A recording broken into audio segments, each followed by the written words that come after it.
And now for the body's reaction to coronavirus antigens. Here we have our body cell, nice little cell made of Play-Doh, and that spike protein is going to be on this virus here, and the body is naturally going to make a mold of this, and now it knows wherever it sees this, it's going to attack it.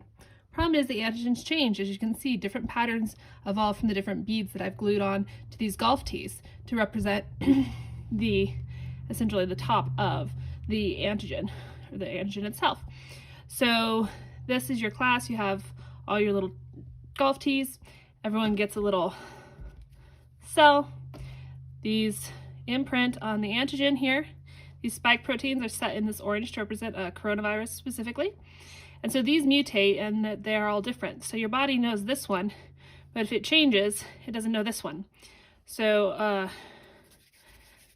COVID vaccine works by recognizing that this is a golf tee, and that's to be attacked, allowing the body to fight the infection better.